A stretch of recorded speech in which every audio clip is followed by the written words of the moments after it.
It's power versus patience.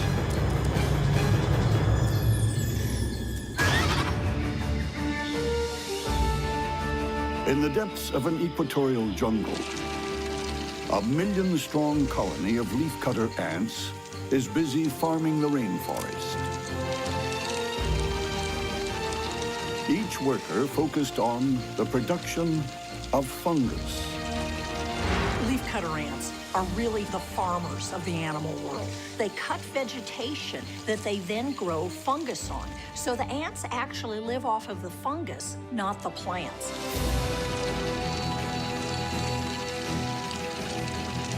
They might be peaceful, but you aggravate these agrarian ants at your peril.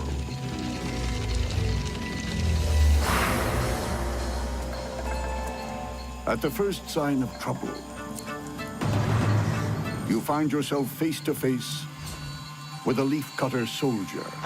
There's got to be constant guarding of the colony so that they don't get attacked, both foraging lines and the colony itself. You don't mess with a leafcutter ant soldier. These hulking warrior ants dwarf the workers. Their bodies are protected by tough armor. The massive bulbous head supports some of the ant world's most fearsome weapons. Strong, hardened mandibles, powerful enough to pierce human skin, crush and slice. Look at those mandibles. They really act like chainsaws. If you want a leaf cut up, you call a worker. If you want another animal cut up, you call the soldier. A party of invading trapjaw ants has ventured too far into leafcutter territory. Workers alert the troops. Leafcutter ants make a surprising diversity of sounds and vibrations that they use to communicate among themselves by rubbing various body parts together. Dispatched to deal with the interlopers, the leafcutter soldier launches a withering attack.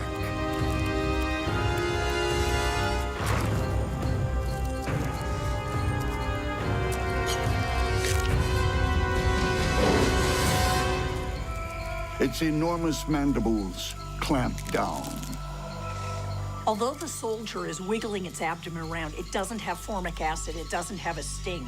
However, its mandibles are so strong that it's literally able to take control of the situation. Ordinarily, trapjaws are ferocious fighters, but against the soldiers, they don't stand a chance.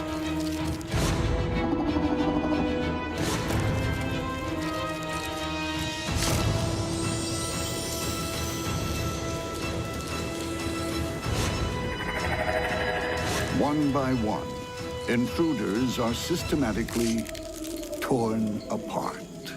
As you can see, cutting this trapjaw ant in half was no more trouble than the workers cutting leaves in half. Trapjaw body parts litter the leaves. It's an awesome display of brute strength and single-minded savagery.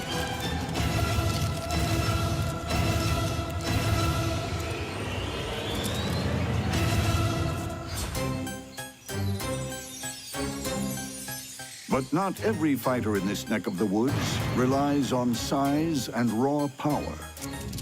Small and delicate, the speckled house spider seems like an unlikely serial killer.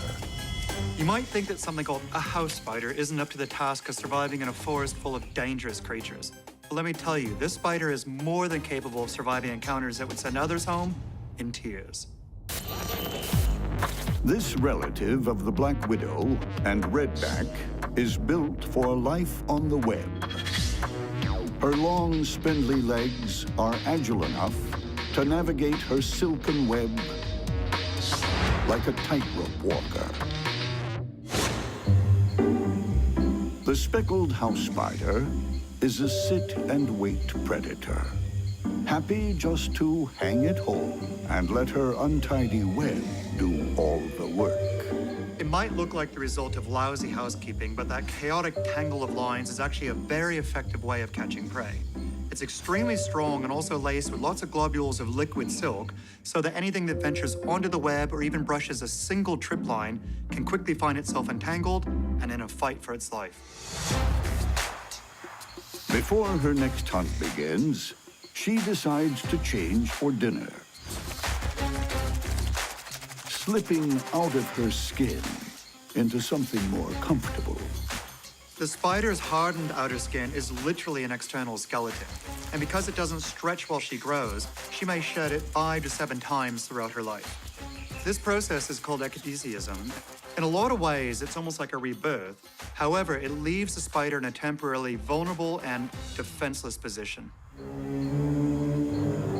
It will take a while for her new skin to harden. But the speckled house spider had better be ready. The leafcutter ant soldier, fresh from its victory over the trapjaw ant, is on its way. What happens when the mighty warrior and the silky assassin get caught in a web of intrigue? Granted, she's probably not going to be in a hurry to get too close, but if he stumbles onto her web, he's going to be in for a rude shock. Next, a lethal leafcutter versus the speckled assassin. Then, 2 gymnasts go for the jugular. And later, brute force collides head-on with a delicate destroyer.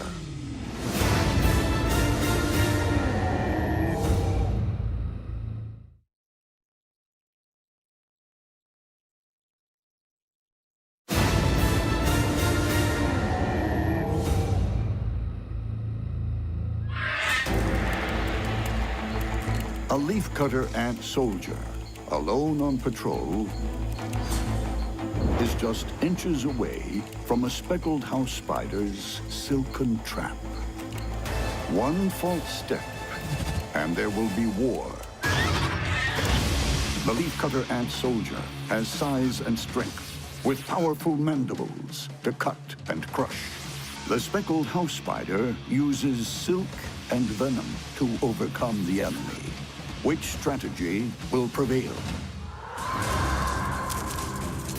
The leafcutter soldier suddenly finds itself in a sticky situation.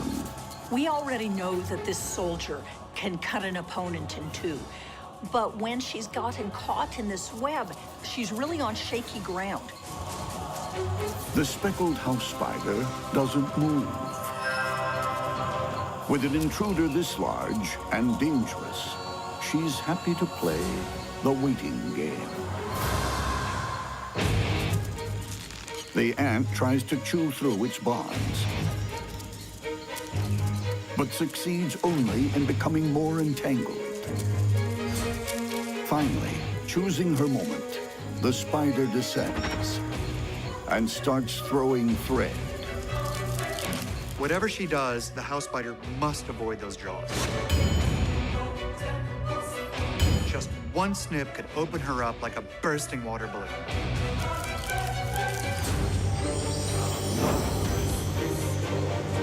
Then, moving in cautiously, she delivers a toxic kiss, narrowly avoiding the ant's slashing jaws.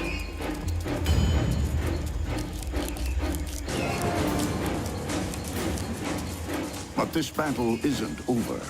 Prey this large will need more than one dose.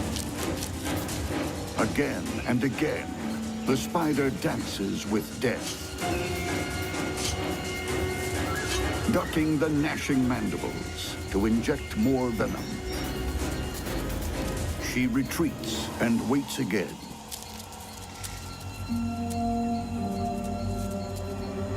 Killing time, while her potent chemical cocktail finishes off this soldier of misfortune. In a monster bug war, no matter how formidable your weapons, it pays to fight battles on your home turf. You know, I think this is just a classic case of the bigger they are, the harder they fall. End of story.